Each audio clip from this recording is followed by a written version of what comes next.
출애굽기 25장 20절에서 22절 말씀 시작. 그룹들은 그 날개를 높이 펴서 그 날개로 속죄소를 덮으며 그 얼굴을 서로 대하여 속죄소를 향하게 하고 속죄소를 궤 위에 얹고 내가 내게 줄 증거판을 궤 속에 넣으라.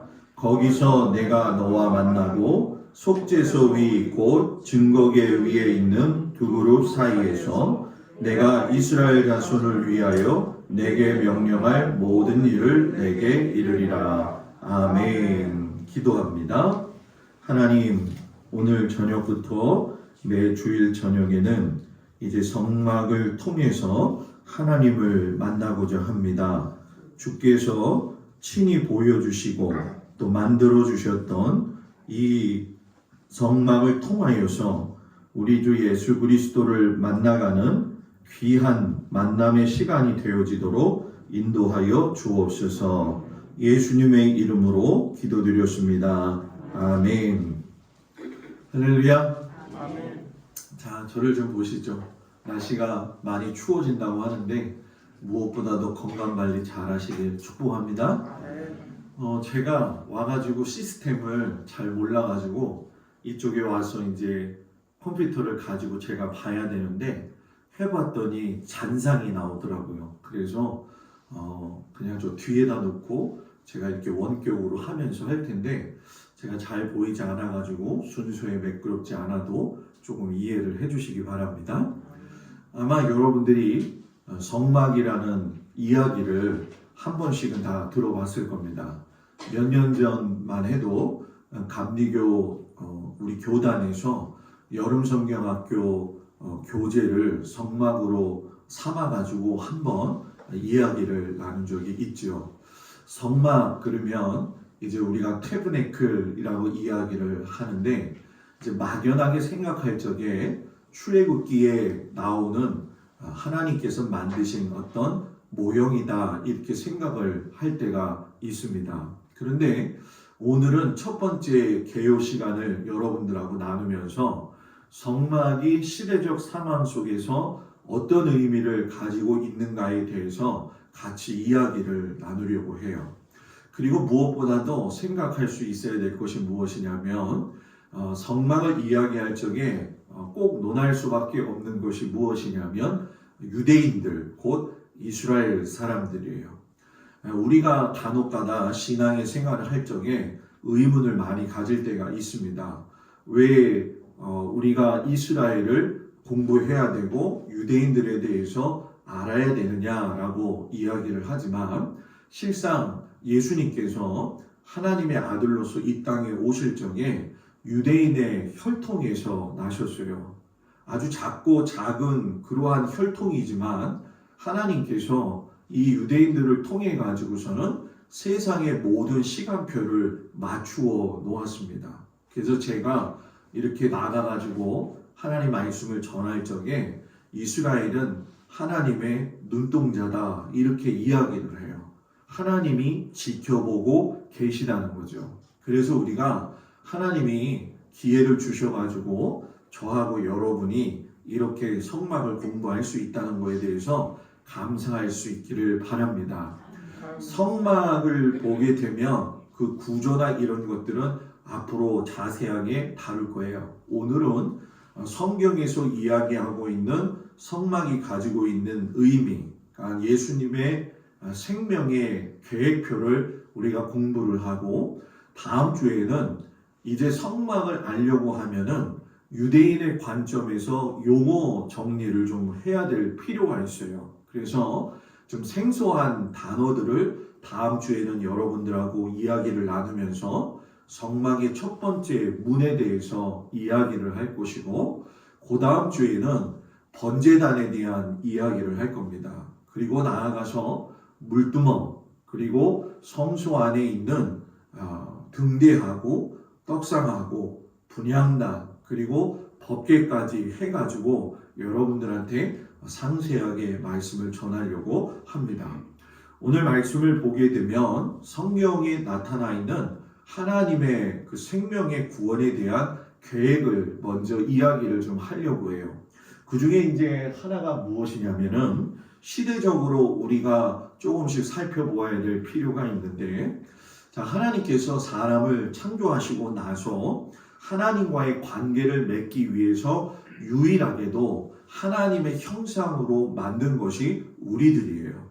그렇기 때문에 동물에게는 영이라고 하는 것이 있지를 아니하고 우리들에게만 혼과 육과 더불어서 영이라고 하는 것이 존재하죠. 그래서 제가 매일 주일 예배 드릴 때에 하나님은 영이시니 예배하는 자가 영과 진리로 예배할지니라 라고 했을 적에 하나님도 영, 또 우리도 예배 드릴 때 영, 그리고 진리라 라고 하는 것은 곧 말씀, 로고스로 오신 예수님을 이야기하는 거죠.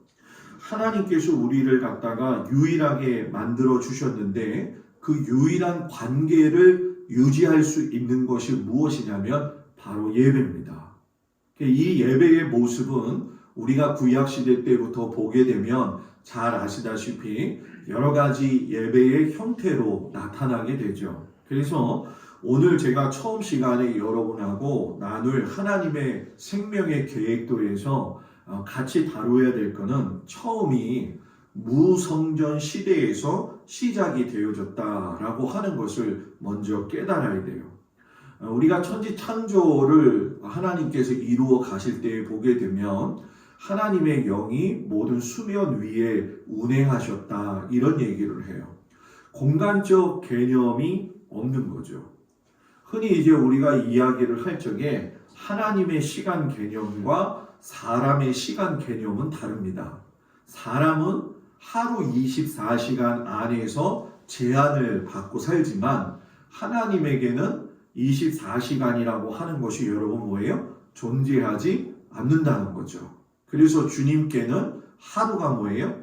1000년 같고 1000년이 뭐예요? 하루 같다라는 거죠. 그래서 많은 사람들이 그런 생각을 해요. 창세기 이전에 만들어진 하나님의 세계는 시간으로 가늠할 수 있느냐? 시간을 가늠할 수가 없지요.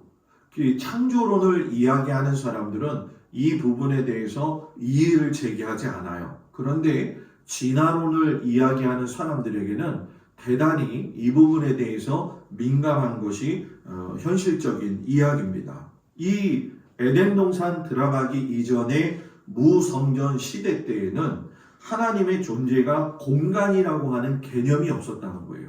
지금 우리는 동막교회라고 하는 공간 안에 있잖아요. 그죠? 그런데 하나님은 사람이 생각하는 공간 안에 태도 위에서 안 계셨다는 거예요. 무소부재하시다 이런 이야기를 하는데 어디에서 어떤 모습으로든지 하나님을 부르면 만날 수 있었다는 거죠. 제가 학교 다닐 적에 배웠던 그 교수님 한 분이 언젠가 그런 이야기를 저한테 이제 우리 학생들한테 이야기하시는데 참 은혜가 됐어요. 그게 뭐냐 하면 자기가 군대를 갔는데 참으로 신실하게 하나님을 믿는 그런 분이셨거든요. 군대에 가고 나니까는 정해진 일과 시간 때문에 하나님 앞에 드러넣어서 기도할 수밖에 없는 상황이 되더라는 거예요. 뭐 그럴 수밖에 없지요. 그분이 하나님 앞에 기도를 하면서 이 부분에 대한 것을 깨달았다는 거예요. 하나님은 공간의 개념이 없고 무소부재하신 분이니까 내가 지금 드러넣어서 손을 모으고 기도한다 할지라도 하나님 편에서 볼 때는 엎드려 있을 수도 있는 것이고, 그죠? 우리들이 볼 때는 드러넣어서 그냥 흔한 말로 그냥 자고 있는 것처럼 보일지 모르겠지만 하나님을 향한 마음을 가지고 하나님 앞에 그 시간에 기도하며 그 기도자의 모습이 드러넣어 있다 할지라도 하나님 앞에는 경배하는 모습으로 뭐예요? 나올 수 있다라고 하는 걸 그분이 깨달았다는 거예요. 실제적으로 우리가 구약에 나오는 제사장들 같은 경우에는 하나님 앞에 기도할 적에 쭉 뻗어가지고 십자로 이렇게 팔을 펼쳐가지고 하나님 앞에 기도를 했어요. 그 기도의 내용은 자기 자신을 갖다가 뭐예요? 전부 다 드린다라고 하는 깊은 의미가 있는 거죠. 그리고 이 하나님께서 에덴 동산을 통해 가지고 사람을 창조하실 적에 하나님의 형상으로 만들어졌을 적에 하나님이 우리에게 영과 혼과 육을 주셨다고 이야기하는데, 여러분들은 신앙생활 지금까지 하면서 영과 혼과 육에 대한 이야기를 많이 들으셨잖아요. 그 세 가지 중에서 제일 중요한 게 뭐라고 생각하세요? 추워요? 세 가지 중에 제일 중요한 게 뭘까요? 흔히 우리가 얘기할 적에 영이라고 생각할 때가 있어요. 그죠? 그런데 제가 답을 이렇게 얘기했다는 건 영이 답이 아니라는 거예요. 뭐가 중요하냐? 혼이 중요하다는 거예요. 그럼 여기서 목사님 그건 아니지 않습니까? 예수 믿는 우리가 영이 중요해야 되죠. 자, 보세요. 육신의 사람이 영의 사람이 되려면은 혼의 생각, 결정이 있어야 돼요. 혼의 다짐, 혼의 결심이 없으면 육에서 영으로 가는 뛰어넘는 법이 절대 없다라는 거죠. 그렇기 때문에 신앙생활 할 적에 제일 중요한 것이 무엇이냐면 혼을 잘 다스릴 수가 있어야 돼요. 혼을 하나님의 말씀으로 다스릴 적에 하나님과의 관계되었던 이 단절되었던 관계를 갖다가 회복시킬 수 있는 것이 이 혼의 결정이죠. 새해가 시작이 되면서 나는 하나님 말씀대로 올해를 잘 살아볼 거야. 어떤 경우에도 주일 성수를 좀 해볼 거야. 이런 혼의 결단이 있을 적에 이 한 해를 갖다가 뭐예요? 영적으로 살 수 있는 거죠. 그러니까 이 무성전의 개념도 실상은 여러분 사람이라고 하는 존재가 생기기 이전이기 때문에 어떤 의미에서 본다고 한다면 아담과 하와를 만드시고 난 이후에 그들이 선악과를 먹는 과정도 보게 되면 그들이 영적인 결단이 아닌 뭐예요? 혼의 실수가 있었다는 거예요. 그러니까 사람이 믿음의 생활을 하면서 혼에 대한 걸 다스리지 못할 경우에는 지극히 인간적인 삶을 가지고 살 수 있다는 거예요. 여러분, 시대가 어렵다고 그러잖아요. 교회마다 문제들이 있고 그 문제들 가운데에서 많은 상처들이 있고 또 분열도 있고 분쟁도 있어요. 그런 모든 것들을 바라보며 그들의 주장하는 내용이 여러분 뭔지 아세요? 나는 주님을 사랑한다는 거고 교회를 정말 아끼고 사랑한다는 거예요. 근데 저는 그거를 믿지 않아요. 왜냐하면 교회를 사랑하고 주님을 사랑한다고 한다면 교회는 분쟁이 있다가도 사라져야 되죠. 맞지요? 여러분의 가정에도 어려움이 있다 할지라도 하나님이 거기에 계시다면 하나님을 신뢰하는 모습이 있어야 되잖아요. 그런 신앙의 삶이 우리들한테, 여러분들한테 있기를 주의 이름으로 축복을 드립니다.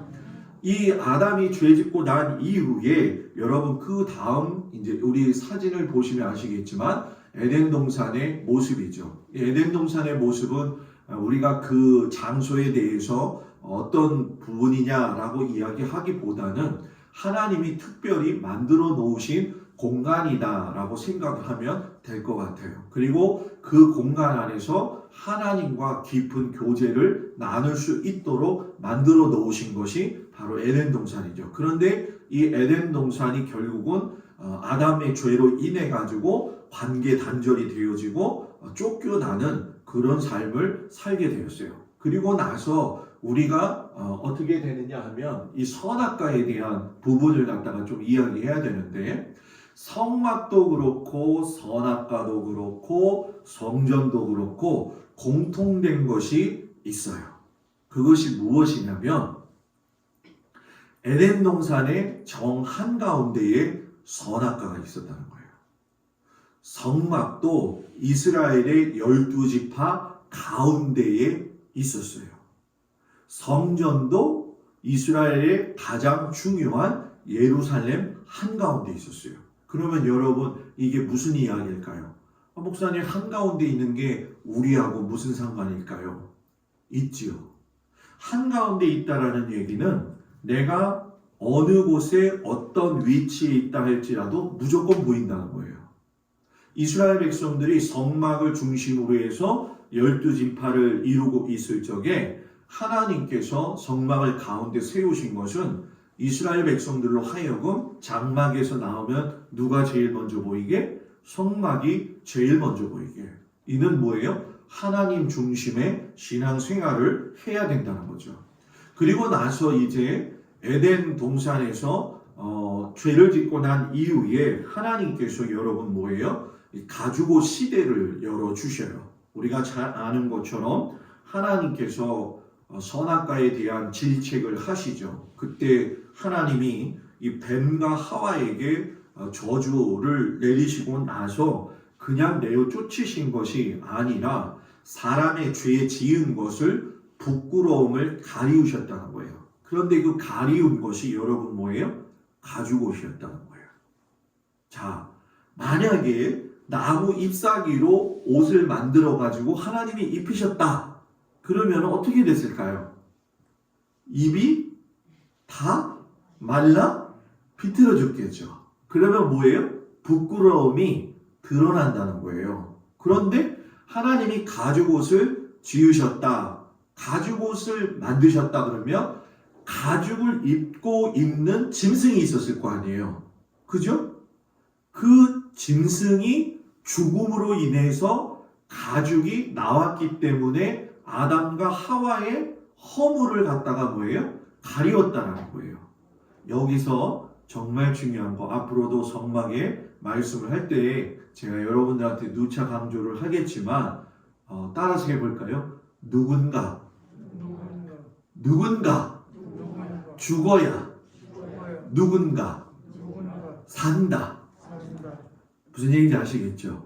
짐승이 죽음으로 인해 가지고 아담과 하와가 부끄러움을 가리는 삶의 모습으로 새롭게 태어났다라는 거예요. 그래서 이 가죽옷 시대의 상황들을 보게 되면 항상 중요한 거지만 그 아담과 하와에게 하나님께서 물으실 적에 아담과의 관계 속에도 보면 말씀의 가감 변질이 드러나오죠. 그러니까 성도의 삶 가운데에서도 너희가 정령 먹으면 죽으리라고 말씀하셨는데 그 부분에 대한 걸 계속적으로 아담이 말씀을 갖다가 하와가 같이 가감 변질을 해요. 그러니까 신앙생활의 가장 큰 오점 중에 중요한 것은 무엇이냐면 말씀을 자기 멋대로 해석한다는 거예요. 저는 이렇게 신앙생활 하면서 성도들하고 이렇게 이야기를 하고 많은 사람들을 만났잖아요. 그런데 제가 제일 무서워하는 사람이 있어요. 성도들 중에. 누군지 아세요? 목사님, 저 기도해보고요. 기도해보고 한다고 이야기하시는 분이 제일 무서워요. 왜? 어느 방향으로 튈지를 모르기 때문에. 우리가 실수하는 게 뭔지 아세요? 항상 성경의 말씀을 자기 환경 안에서만 해석하려고 할 때가 문제가 생긴다는 거예요. 그래서 항상 기준이 있어야 되는 거예요.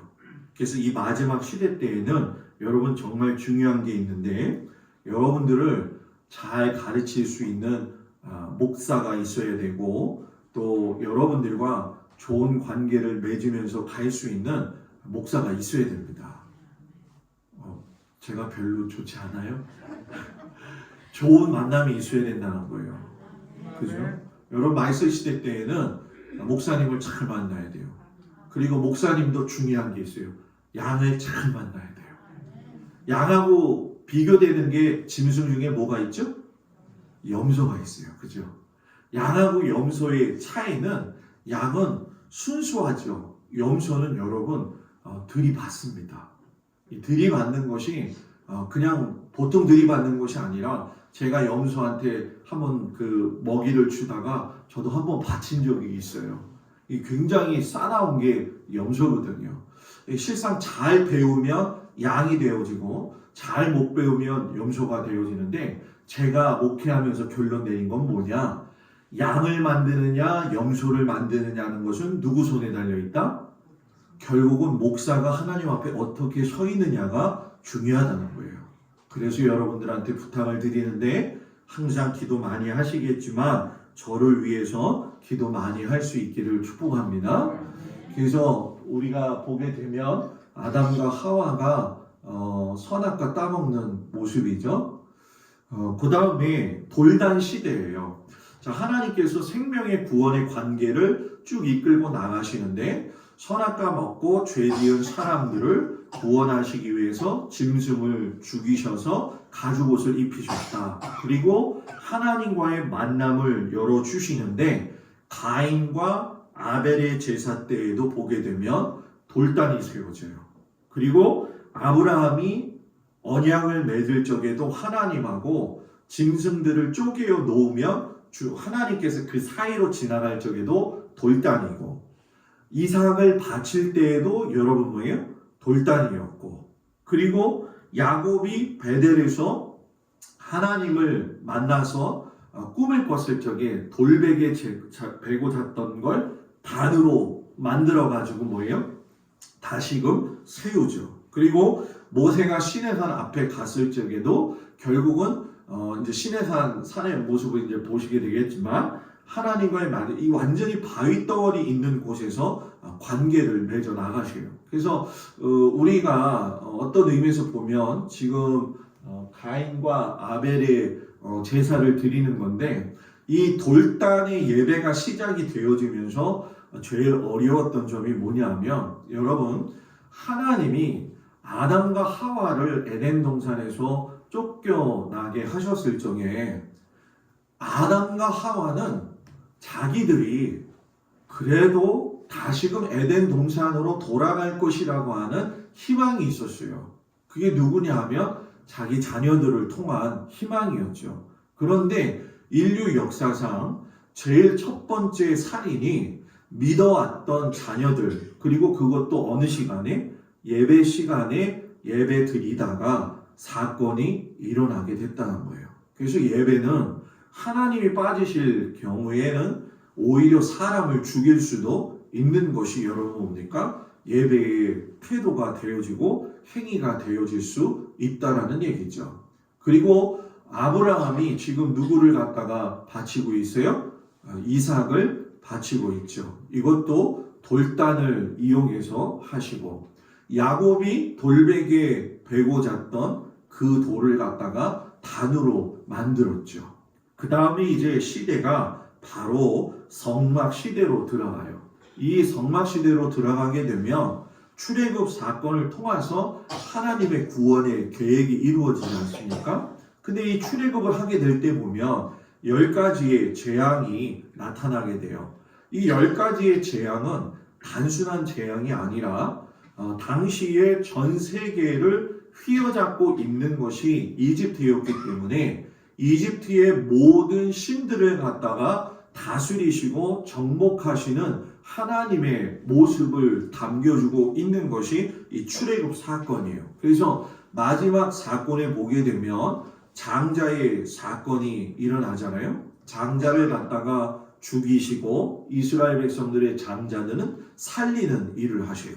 그리고 여기서 여러분 우리가 꼭 신앙생활하면서 놓치지 말아야 될 것이 있는데 여기서부터 유월절이라고 하는 절기가 나타나기 시작을 해요. 그러니까 유월절은 또 나머지 절기들은 그냥 어느 날 갑자기 생겨난 게 아니라 유월절이 어린 양을 잡아 죽임으로 인해서 그 피를 좌우 문설주에다가 바를 적에 죽음이 뛰어 넘어가는 그런 역사가 일어났던 것처럼 그 문설주의 피를 바르는 행위도 누군가 죽어야 누군가 산다라고 하는 법칙이 거기에서도 여러분 뭐예요? 똑같이 이루어진다는 거죠. 그리고 이제 시간이 되어서 절기 가운데 가게 되면 6월절에 예수님이 어떻게 죽으셨는가를 갖다가 비교할 수 있는 방법이 나오게 되는데 이 6월절 같은 경우에 우리가 여러분 보시면 아시겠지만 급히 나오느냐고 그 뼈를 꺾지 아니하고 양 전체를 먹었어요. 그래서 예수님도 돌아가실 때 보게 되면 우리가 그 로마 병정이 와가지고서는 두 도둑의 그 허리 다리 이 엉치를 갖다 쳐가지고서는 뭉그러뜨려 가지고선 주저앉아서 죽게 하잖아요. 그죠? 그건 뼈가 꺾어지는 거예요. 그런데 예수님은 뼈가 꺾어졌나요? 안 꺾어졌나요? 안 꺾어졌죠. 창을 가지고 옆구리를 갖다가 뭐예요? 찔렀어요. 그러니까 6월절에 내포되어져 있는 많은 의미들이 실상은 예수님께서 이 땅에 오실 때의 표징으로서 대단히 많은 것들을 보여주신다는 거죠. 그리고 나서 이제 하나님이 6월절을 끝나고 나서 하나님이 이스라엘 백성들과 관계를 맺기 위해서 율법이라고 하는 걸 주시는 거죠. 이 율법을 여러분 우리가 모세오경이라고 이야기하는데 모세오경은 여러분 뭐죠? 고개만 까딱거리지 말고 모세오경은 뭐예요? 창세기, 출애굽기, 레위기, 민수기, 신명기. 근데 잠깐요. 여러분 저한테 뭐 기분 나쁜 거 있으세요? 없으시죠? 네? 없죠? 얘기 좀 해봐요. 없죠? 근데 굉장히 뿔이 난 상태로 저를 보는 것 같아가지고 여기 서서 보게 되면 너무너무 무서워요. 권사님들 전부 다가 그냥 째려보고 있어가지고 좀 환하게 웃으면서 들으세요. 모세오경이 창세기, 출애굽기, 레위기, 민수기, 신명기라고 했죠. 이걸 갖다가 여러분들이 들어보셨을 거예요. 토라라고 하는 게 바로 이 모세오경이에요. 그래서 이 모세오경의 토라를 보게 되면 하나님께서 시내산에 올라가셔가지고서는 모세와 더불어 만나가시고 십계명을 주시죠. 그 십계명이 여러분 잘 아시고 있는 것처럼 세월이 흐르면서 예수님 시대에 와서 이 십계명을 두 가지로 함축을 하시는 거예요. 그것이 무엇이냐면 하나님 사랑, 이웃 사랑이라는 거예요. 그러니까 예수 믿으면서 하나님 사랑한다는 사람이 이웃과의 관계가 나쁘면 여러분 뭐예요? 하나님 사랑한다고 볼 수는 없다라는 거죠. 아유 목사님 나도 그거는 아는데 간혹 가다가 사람들이 내 마음을 뒤집어 놓을 때가 있어요. 맞아요. 그럴 때가 있어요. 뒤집어 놓을 때가 있는데 여러분 중요한 건 뭐냐? 그래도 사랑하려고 노력하면 사랑할 수 있는 힘을 주십니다. 여기서 중요한 거. 자, 한번 따라서 해보세요. 하나님은 하려고 하는 자에게 할 수 있는 힘을 주신다. 아멘? 여러분 할 수 있는 힘을 얻어 가지길 주의 이름으로 축복을 드립니다. 그리고 이 율법을 통해서 하나님께서 구체적으로 여러분들한테 잘 알고 있는 이 레위기에 여러 가지 많은 제사법들과 성막의 설계도를 주시죠. 그래서 제사법에 보게 되면 번제, 소제, 화목제, 속건제, 속제제가 나오고 그지요? 그리고 성막을 보게 되면 일일이 하나님께서 들어가는 문부터 해가지고 성소에 있는 법궤까지의 길을 하나님께서 일일이 기구들을 다 만드셔요. 누구를 통해서? 아론과 훌을 통해 가지고서 또 만드시 도움을 받게 하고 그리고 여러분 뭡니까? 지금 갑자기 생각이 안 나는데 사모님 그 장인들 부살렐과 오홀리아 편하네요. 답이 나오니까 오홀리아과 부살렐가 돕지요. 자 여기서 이게 중요한 게 있어요. 하나님이 성막의 설계도는 주셨지만 만드실 때 누구를 통해서 만들어요? 사람을 통해서 만드신다는 거예요. 하나님은 사람을 통해서 일하셔요. 그리고 오홀리압과 부살렙을 붙여가지고 모세하고 여러분 뭐예요? 동역하게 하신다는 거예요. 하나님의 교회의 성막은 여러분 뭐예요? 하나님이 주셨지만 사람을 통해서 세워가시고 서로 간에 뭐예요? 동역하게 하시면서 만들어 가신다는 거예요. 그리고 나서 하나님이 일곱절기를 만들어 주시죠. 자, 사랑하는 우리 동막교회 성도 여러분, 여호와의 일곱절기를 아시나요? 모르시나요? 답을 안 할 줄 알았어요. 여호와의 일곱절기 아마 들어보시긴 했을 거예요. 그죠? 저는 이렇게 외우고 있어요. 유무, 초칠, 나속, 초 이렇게 외우거든요. 처음에가 유월절, 유무 했을 때 뭐예요? 무교절. 그리고 뭐예요? 초실절, 유무 초칠, 칠 뭐예요? 칠칠절이라고 이야기하면서 뭐예요? 오순절이라고 이야기하죠.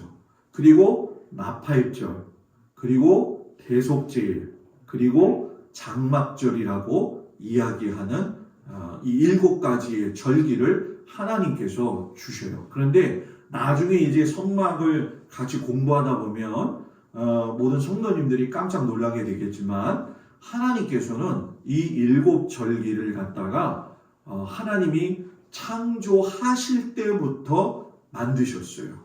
그 만드심이 결국은 삶의 이 사람의 시간표, 인생의 시간표, 지구의 시간표는 온 우주 만물의 시간표는 여호와의 7절기를 통해 가지고서는 결국 완성이 돼요. 그래서 우리가 나팔절 할 적에 이 나팔절은 찬양 부를 적에 우리 이렇게 부르죠. 나팔 불 때 나의 이름. 그러니까 나팔절에 누가 오시는 거예요? 예수님이 오신다라고 하는 의미가 있어요. 그리고 우리가 마지막 장막절에 이제 가가지고서는 여러분 어떻게 됩니까? 초막절이라고도 이야기를 하는데 예수님께서 이 땅에 오셔서 심판하시는 날로서 모든 것이 이제 끝나는 그런 시대로 가게 되죠. 그리고 나서 이 사진을 보시면 아시겠지만 출애굽할 적에 모세가 홍해를 건너가는 것도 예표가 되어지죠. 이 홍해는 여러분 잘 알다시피 바다가 갈라지는 거잖아요. 그 바다가 갈라진 틈을 가가지고 지나가죠. 그죠? 이 지나간다라는 의미는 물에 잠길 수밖에 없는 자들이 다시 살아났다라는 의미예요. 그러니까 이 의미는 결국 세례를 통해서 다시 사람이 죽고 새롭게 태어난다라고 하는 걸 우리에게 말씀을 하고 계시는 거죠. 그리고 이 시내산에서 지금 하나님과 더불어 만나고 있는 사진의 모습입니다. 자, 그 다음에 이제 우리가 잘 아는 것처럼 이 하나님께서 이스라엘 백성들을 사사시대 지나고 난 이후에 보게 되면 다윗을 통해 가지고 하나님의 선한 뜻이 이루어지는 기반 준비가 되어지죠. 그래서 이 다윗을 보게 되면 흠이 참 많은 사람임에도 불구하고 하나님의 마음에 합한 사람이라고 이야기를 하시는 것은 결국 그의 삶을 보게 되면 밧세바의 간음의 모습이 있었지만 그 자식이 태어나서 죽을 때까지 하나님 앞에 금식하며 식음을 전폐하고 회개했던 그 모습의 태도를 하나님이 보고 기뻐하시고 다만 손에 피를 많이 묻히셨기 때문에 성전에 대한 기반을 갖다가 준비는 하되 그 복은 누가 받아요? 솔로몬이 받아요.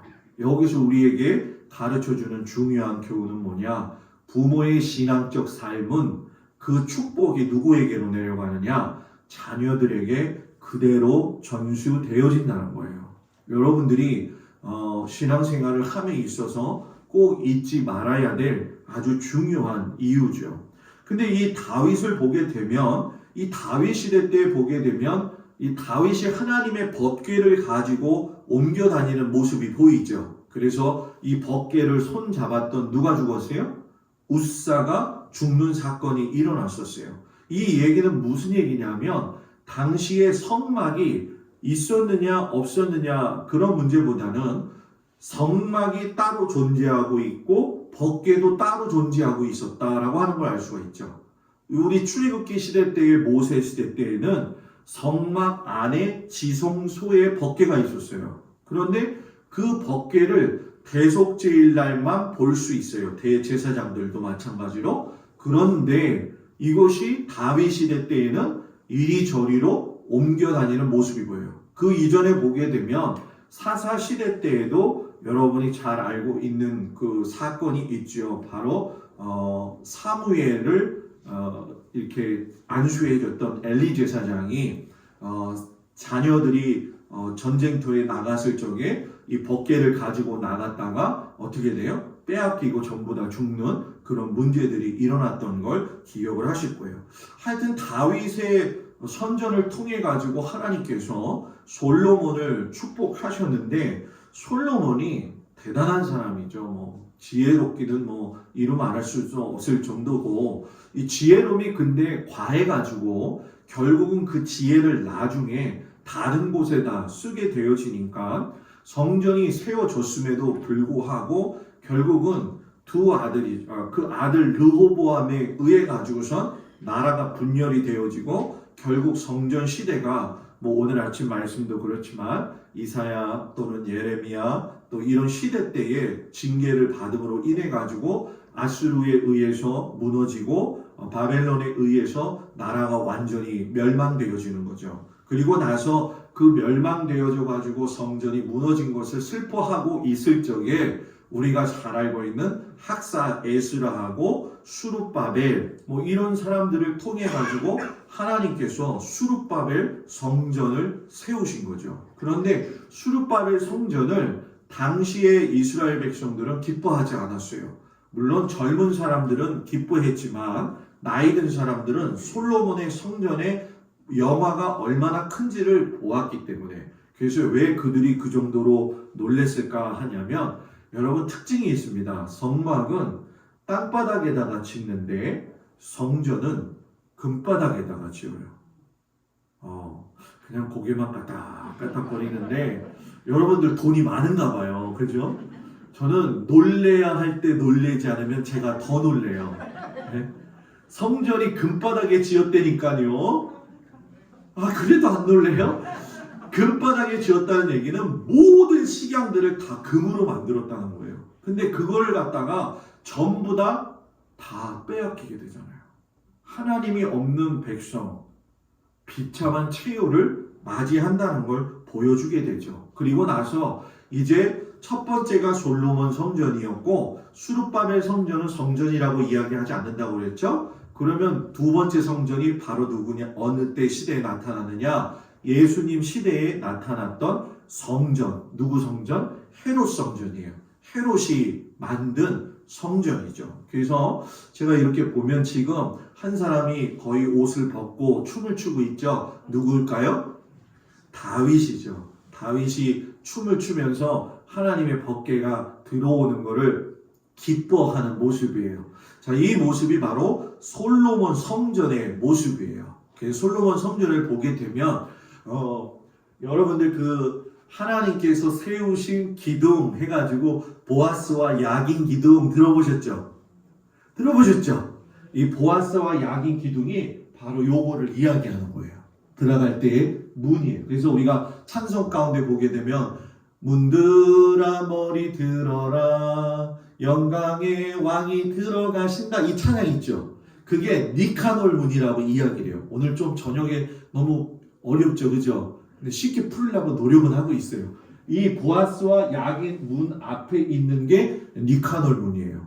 그래서 이 니카놀 문을 만들 때에도 보게 되면 다른 나라에서 만들어가지고 들어왔는데 거기에 따른 전설들은 제가 더 재미있게 다음 시간에 이야기할게요. 그리고 요것이 번제단이 바뀐 거예요. 성막의 번제단이 바뀌어서 이렇게 바뀐 거고 그리고 요 소들이 받들고 있는 게 뭐냐면 바다라고 하는 거예요. 바다. 그리고 여기 제 머리 뒤에 보게 되면 조그만 그 그릇들이 있죠. 요게 바로 물두멍의 모습입니다. 그런데 성막에서는 바다라고 하는 게 존재하지 않아요. 그러나 성전에 가게 되면 물두멍이라고 하는 것이 더 확대되어져 가지고 바다라고 하는 것이 등장을 하게 돼요. 이것도 같이 들어가면서 오늘은 개요 시간이니까. 그리고 이것이 바로 수룹바벨 성전을 짓는 백성들의 삶의 모습이죠. 눈물을 흘리면서 한 손에는 병기를 들고 한 손에는 연장을 들고 하나님의 성전을 짓는 모습이에요. 그리고 이게 바로 헤롯 성전이에요. 지금 잘 개념해 보세요. 성막이 있었다. 그리고 솔로몬 성전이 세워졌다. 수룹바벨 성전이 세워졌는데 미약했다. 그리고 하나님이 헤롯 성전을 갖다가 헤롯을 통해서 만드셨다. 그래서 이 헤롯 성전을 보게 되면은 아까하고 이 굉장히 뭐라고 해야 될까요? 보기가 다르죠, 그죠? 그래서 이렇게 쭉 보시게 되면 네 방들이 있고 여기에 보아스와 야긴 기둥도 굉장히 크고 그리고 이 넓은 뜰이 있고 또 이 안에 들어가게 되면은 또 조그만 뜰이 있어요. 이방인의 뜰이 바로 이쪽인 것이고 여러분들이 잘 알고 있는 베드로와 야고보와 요한이 안진뱅이를 일으켰던 문이 바로 이 미문을 이야기하는 거죠. 그래서 이런 거는 제가 여러분들하고 같이 이야기를 나누면서 아하 저거구나 라고 깨닫게 되어질 겁니다. 그런데 하나님이 큰 은사를 주셔서 우리는 까먹는 은사가 있어요. 그죠? 까먹는 은사가 있는데 까먹어도 괜찮습니다. 왜냐하면 제가 계속 여러분들하고 몇 번 이야기를 하면서 갈 테니까요. 그리고 이것이 무엇이냐면 바로 이 헤롯 성전이 그 로마의 장군 타이투스라고 하는 티투스라고도 이야기를 해요. 그 사람이 들어와 가지고 결국은 전부 다 멸망을 시켜가지고 이 번제단 앞에서 사람들이 죽어나가는 모습을 볼 수가 있는 거죠. 굉장히 비참하게 이 사건 이후로 이스라엘 백성들이 완전히 여러분 뭡니까? 흩어지게 되어지는 거죠. 근데 요 헤롯 성전에 흩어지는 사건과 더불어 맞물리는 사건이 바로 무엇이냐면 예수님께서 사역을 마치시고 나가시는데 헤롯 성전이 무너지는 걸 예수님께서 예언하셨죠. 감람산이라고 들어보셨죠? 감람산에서 주님이 눈물을 흘리시면서 내가 이 성전을 헐어버리고 사흘 후에 다시 세우리라 라고 이야기하셨어요. 이 아까 보았던 헤롯 성전이 허물어지고 사흘 후에 내가 성전 다시 세울 거다. 누구를 세우겠다는 거예요? 누가 성전이라는 거예요? 예수님이 성전으로 오셨다는 거예요. 건물 개념이 뭐예요? 완전히 바뀌게 되어지는 거죠.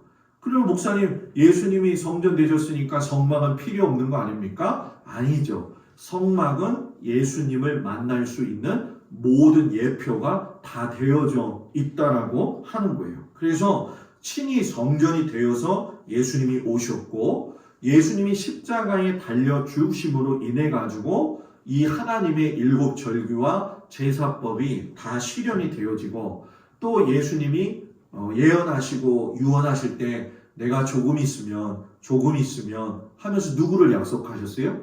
보혜사 성령님. 그래서 지금도 성령의 시대는 존재하고 있는 거예요.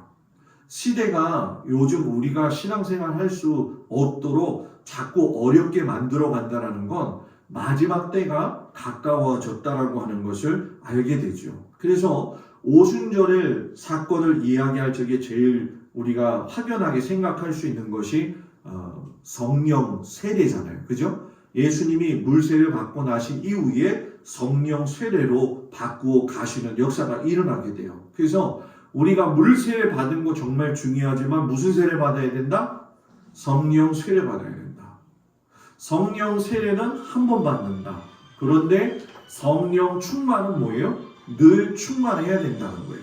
그래서 이 세례를 받음으로 인해 가지고 공동체가 하나가 되어지는 것이죠. 그래서 우리가 성만찬을 하게 되는 이유도 결국은 뭐예요? 당신과 내가 하나님 안에서 세례받은 자녀다라고 하는 것을 갖다가 공식적으로 선포를 하고 인정을 해주는 것이 바로 이 세례가 가지고 있고 성만찬이 가지고 있는 중요한 의미죠. 그래서 그 교회가 시작이 되어지는데 이제 많은 사람들이 그런 얘기를 해요. 교회가 건물이냐 사람이냐. 교회는 하나님 자신이면서 더불어 예수 그리스도를 믿는 우리들의 현장, 바로 이곳이죠. 그리고 건물 개념보다도 더 중요한 것은 하나님은 언제 어디서나 어떤 모습으로든지 우리와 함께 하시는 그곳이 뭐예요? 바로 교회가 되어지는 것이고 하나님의 거하시는 성소가 되어진다라는 거죠.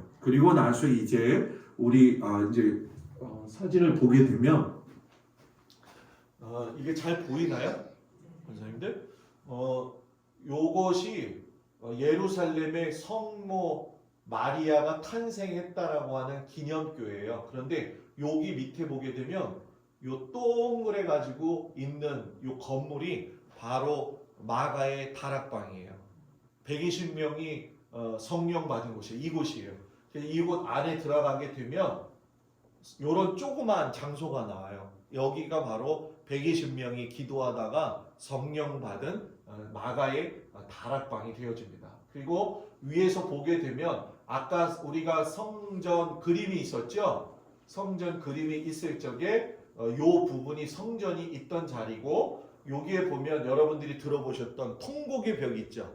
통곡의 벽이 여기 이 부분이 있는 거예요. 이 통곡의 벽이 뭐냐면 아까 제가 말씀드렸던 타이터스 장군이 와서 예루살렘을 갖다가 함락시키고 다 멸망시켰는데 유일하게 자기의 공적을 내세우기 위해서 남겨놓은 벽이 바로 뭐예요? 통곡의 벽이라는 거예요. 그리고 예수님이 마귀에게 시험받아서 성 꼭대기에 올라가셨잖아요. 그죠? 그 성 꼭대기의 위치가 바로 여기죠. 그리고 이쪽 밑으로 쭉 골짜기가 나오는데 여러분 들어보셨을 거예요. 기드론 골짜기라고 하는 거, 바로 이 기드론 골짜기죠. 그래서 이렇게 기드론 골짜기가 쭉 내려가게 되면 아까 예수님이 성전을 보시고 우셨다고 그랬잖아요. 그 우신 교회가 요 교회예요. 요 자리예요. 그래서 이 교회를 주의 눈물 교회 이렇게 이야기를 하고, 여기 노란 게 있는데 스데반 기념 교회, 그리고 여기 동그란 거 있죠. 여기가 바로 겟세마네 동산이라고 하는 곳이 되어지죠. 그래서 이렇게 넓은 곳을 보게 되면 감람산이 여기고, 여기가 성전산, 여기가 시온산이라고 이야기를 해요. 그래서 이곳에서 예수님이 보신 거고, 예수님이 승천하신 교회도 요 꼭대기 위치에 있습니다. 그래서 앞으로 이제 우리가 신앙생활하면서 저는 여러분들하고 믿음의 생활할 적에 제가 여러분들을 준비시키는 데 있어서 제일 중요하게 생각하는 게 뭐냐면, 믿음의 사람으로서 거듭났다고 한다면 우리가 진실로 삶의 어려움도 있고 또 환경 가운데 우리를 어렵게 하는 여러 가지 난관도 있지만 능히 이길 수 있는 믿음의 교회가 좀 되었으면 하는 게 저의 목회 방향입니다. 저의 목회 방향이에요. 그래서 성도들이 하나님의 말씀을 맹목적으로 아는 게 아니라 그것을 알았다고 한다면 그 말씀대로 뭐예요? 살아가려고 노력하는 거죠.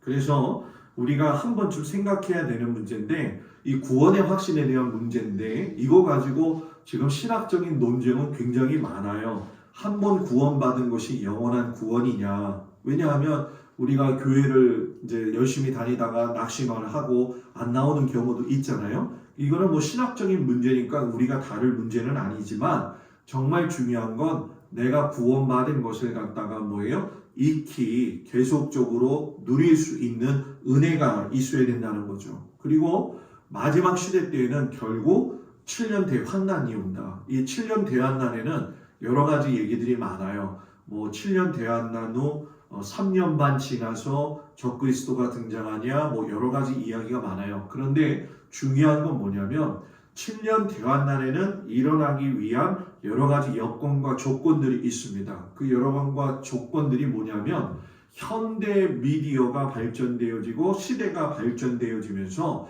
예전에는 여러분 중국에서 무슨 일이 일어났는지 이스라엘에서 무슨 일이 일어났는지 몰랐잖아요. 그죠? 근데 지금은 핸드폰 하나만 있으면 모든 걸 다 알잖아요. 그런 것처럼 주님이 오시는 것도 마찬가지고 적그리스도에 등장하는 것도 우리가 스스로 볼 수 있는 시스템이 완벽하게 맞추어졌다는 거죠. 그리고 7년 대환란 전후로에서 예수님이 재림하실 때에 그 예수님의 재림이 뭐 3년 전이냐 3년 후냐 이건 중요하지 않아요.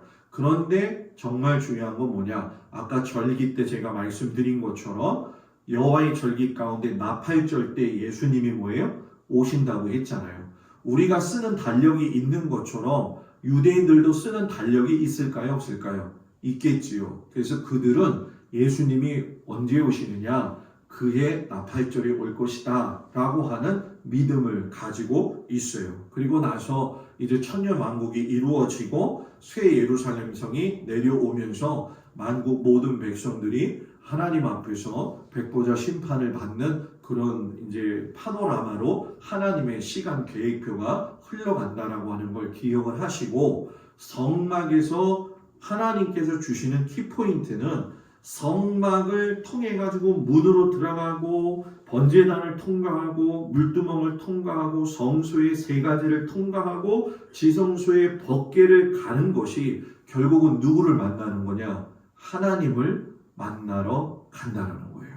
여러분들이 이 말씀을 마음속에 잘 깊이 새겨 놓으셔서 주일 저녁에 조금은 딱딱하다 이런 느낌도 드실 거예요. 그러나 이거는 조금 내용이 그럴 수밖에 없지만 제가 풀어서 참으로 여러분들한테 유익하게 말씀을 전할 테니까 힘내시고 지혜 달라고 하시고, 그래가지고선 여러분들의 삶에 큰 유익이 있기를 주의 이름으로 축복을 드립니다. 기도하겠습니다. 하나님